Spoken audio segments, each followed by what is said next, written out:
Hinaafa mee hinaafa maali shofeerri miskiinni shofeerraa baddeessaarraa jimaa fe'ee dhufu osoo adaamaan gahin hin alaakamin hin ajjeefamin jechuutu abiyyatti hinaafudha. Gaafin kawarra biyya bulchuu Joowar Abiyyiin jibbaa sirna kanatti ijoollee biyya bulchaa jirtu kanatti hinaafaa malee uummataa fi miti jedhan gaafii akka warra paartii isaaniitti suni namni sheekaa tokko immoo sirna Abiyyi kana keessa nuti akka islaamatti mataa ol qabanne yoo isuma kana sirreeffanne hoo sirna kana sirreeffachuun hin danda'amu waliin mari'achuun hin danda'amu isintu dide moo isaantu isin mari'achuu dide jedhan gaafii inboxiti deebii isin ra'ayi. Ayo galatu ka maafiyaan wal jaarte miskiina hiitee cafayitee maallaqa baankii isaa keessaa hin naanneeffachuun dhaabbachuu qaba jechuutu hinaafuudha. Reefu gaafii tokko gaafatee ture murtii guutuu siniif baasa viidiyoo san. Wallahi hoggaa shiftaan makiinaa dhaabsiftu hunoo dhaabsisuuf deema itti dhukaase sirriitti hin dhooyine huno amma gubuuf deema gaazaan tuqate jedhanii haasa'u jiran laayif ta'anii ilaalan warri mootummaa diroonii qaban amma mootummaan akka durimi oraalsitti hin argitu diroonii dhallaalu jiran lafa buusuu dandeessi dhukaafnaan namni irraa dheessuu danda'a osoo isaan laalan itti dhiisan jechuudha. Maaliif namatti gadi hin dhiibne nageenya namoota ergeetii jechaan ni godhe. Shakkii turree amma dura bara evidensii ni qabna. Amma karaa borduu deemni dhufu irratti buufata waraanaa hedduu jira. Achuma cinaatti hoggaa shofeerri aboo nu qaban jeeyyu nun laallatu jedhanii. Asiin gara salaatee kanaas akkasuma jechuudha. Kun dadhabuu humna dhabuurraa osoo hin ta'in amma shiftaa kana dha'uunfaan waan waraana guddaa barbaachisuma. Diroonii gandara deemanii ijoollee takka irra dhukaasaa oolan. Ijoollee ribeelolaa Amaaraa fi Oromiyaa keessa jirtu nama tokko ajjeesuuf irra dhukaasaa oolanii. Akka xumaashaatitti. Kuni buqqa'iinsaaf warra qophaa'ee jira. Rira buqqaatee jira. Tokkoffaa irratti buqqisanii jira uummata riraa. Asii dabalatee gara Buchaaraa Yaawweegee Harannaa Harichoo Soondiqara Caffaa Dheeraa naannoonni kun marti warra warningiin itti kennamee gaarreen kana keessaa hawaasa kana buqqisuudhaaf qophii irra jiru warra dhumate keessattuu warra weegee harannaa gara naannoo Adaabbaa asiin hanga Ossa'ee hanga kunniin marti itti qophaa'ee jira. Furmaanni hawaasa kanaa walumaa galatti lafa isaarraa buqqa'ee akkuma naannoo birii irratti yoo uummanni buqqa'u uummata yoo kaasan misoomaaf yoo kaasan egzaampilii yoo fudhannee naannoo asii ganda warra buqqisan uummata naannoo kanaati atliist xiqqaatu bakki jireenyaa manni jireenyaa kennamee fi bu'aan bu'eefii jira agasan. Garuu hawaasni kun marti buqqa'ee hadha uummanni kun maaliif badhettafe? Uummata kanaa yoo isaan dubbatan yoo isaan lafa keenyarraan buqqanu jedhan doorsisni irra godhamee uummanni kun hadha badhetti naqameetiin dhumataa jira. Aye godina keeji sanan beeka? Yes. Gaafilee akka ol ga'uuf. Okay, go ahead. Gaafilee akka ol ga'uuf ka dura gaafatame ka uummata buqqa'e. Baajawee arsii qofa naannoo seeruu qofa miti. Arsii keessatti aanaalee 20 keessaa buqqa'ee jira. Harargee lixaa aanaalee 5. Careful. Arsii qofa hin jeenaa. Dhugaadha the center of crisis at this point arsiidha. Wallagga turee shawaatti dhufee arsiidha. Garuu Harargee lixaa, shawaa bahaa, shawaa kibba lixaa Soddodaa cirraa kaasee jechuudha. Akkaataa tilmaama kiyyaatti namni miliyoona tokko oltu buqqa'ee jira jechuudha. Uummata buqqa'ee kanaaf furmaanni dhufu maali? Gaariidha amma yeroo tokko seeruu irratti fokus gochuun takka ganda sana irratti fokus gochuun maanejmentiidhaaf gaariidha. Furmaanni sadarkaa lamatti tokko yeroodhaaf namni bu'aa. Wanni godhuu qabnu waan ittiin jiraatu waan yeroodhaaf ittiin nyaatu nyaata nyaatu geessuun gargaaruun barbaachisaadha. Waaraa garuu qe'eessaatti akka deebi'u. Qe'eessaatti immoo akka deebi'uuf nageenya buusuu irratti jijjiiramni dhufee gara naannaatu gara kaaniin jijjiiramni tokko dhufee uummanni qe'eessaa irratti deebi'ee akka dhaabatu. Maaliif laal wanni ta'e beektaa baalagummaa mootummaa sanii uummanni zabana lola abdii ileedhaa buqqee hangammaa kan deebiin jira. Ka Somaalees kan deebiin jira. Ka Oromootis Somaalee keessa jira jechuudha. Boorana keessa jira jechuudha. Hanga Kongollee hammaatu baatu ka hawwine Botswanaadha. Ka arganne Kenya under Kenya ta under Moi hammaate garuu hanga Kongo kan hammaatiin keessa seenne jechuun murnaa amma jiru kanaan. Murnaa amma dura alagaarraa dhufeen ajjeefamaa tumamaa turre saamamaa turre.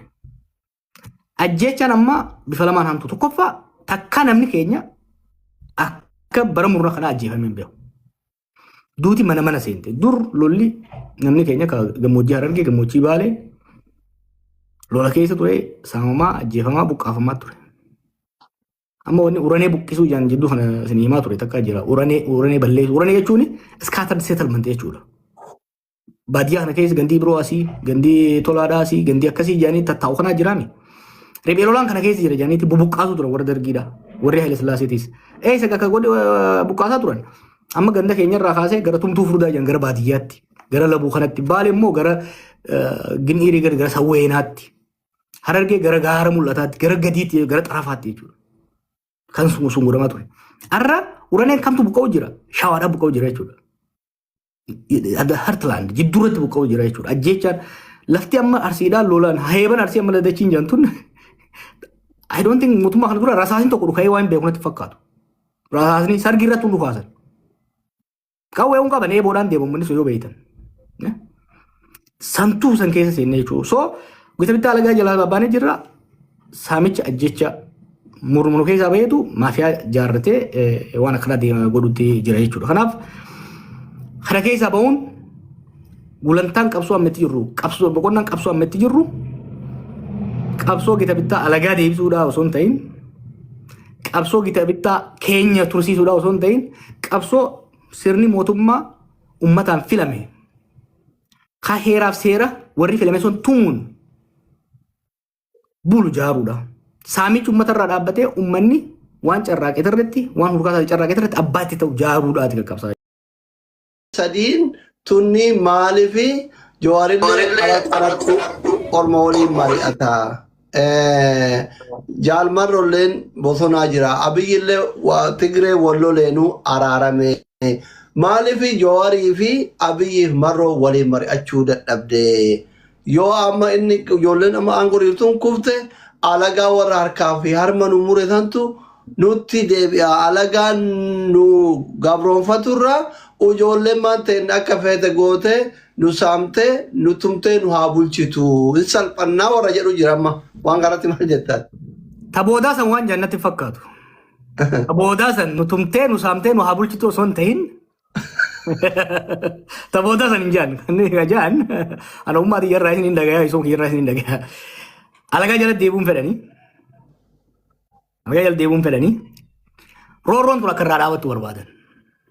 Kanuma akkasiimi. Akkan. Qabsoonni itti godhaa jirrus alagaa deebisuuti. Waan takka jala mura Oromoo tan amma booda Raashiyaa fi Ameerikaan osoo wal taatee dhufte bulchuu hin dandeessu. Nuu kadhannee yoo taate malee bulchuu hin dandeenyu. Tokko uummanni akka malee siyaasaadhaan dammaqee jira.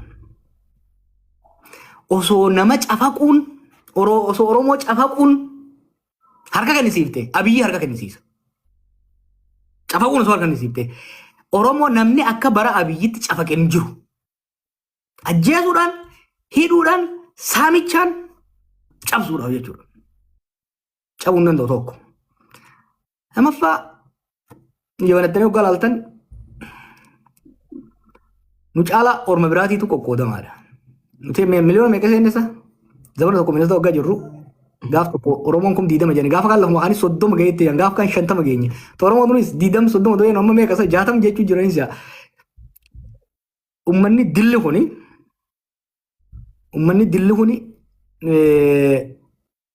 paartii sadii qofa qaba. Nama sadii qofa maqaa dhooyitee haaraate amma. Warri lakkoo isaan nuu gadi 13 qaba. Ifii hedduu gadi hin qabina. Qabsoon Oromoodha. Siyaasni Oromoo hedduu itti ta'a. Hanga namni yaadu kanaa miti. Saboonni hedduu lakkoo isaan fraction parsantii takka teenye hin taane paartii 13 qaban. Sadiin tunni maaliifi Jawaarillee alatti Oromoo waliin mari'ata. Jaalmarrolleen bosonaa jira. Abiyyillee Tigree Walloleenuu araarame. Maaliifi Jawaarii fi Abiyyiif marroo waliin mari'achuu dadhabde. Yoo amma inni ijoolleen amma aangoriirtuun kufte alagaa warra harkaa fi harma nu mure santu nutti deebi'a. Alagaan nu gabroonfaturra ijoolleen maanteen akka feete goote nu saamte nu tumtee nu haa bulchitu. Hin salphannaa warra jedhu jira amma waan garatti maal jettaan. Taboodaa san waan jannatti fakkaatu. Taboodaa san nu tumtee nu saamtee nu haa bulchitu osoo hin ta'in. Taboodaa san hin jaan. Kan jaan ana ummaatii yarraa isin hin dhagayaa isoon yarraa isin hin dhagayaa. Alagaa jala deebuun fedhanii. Alagaa jala deebuun fedhanii. Roorroon tun akka irraa dhaabattu barbaadan. Kanuma akkasiimi. Akkana. Qabsoonni itti godhaa jirrus alagaa deebisuuti. Waan takka jala mura Oromoo tan amma booda Raashiyaa fi Ameerikaan osoo wal taatee dhufte bulchuu hin dandeessu. Nuu kadhannee yoo taate malee bulchuu hin dandeenyu.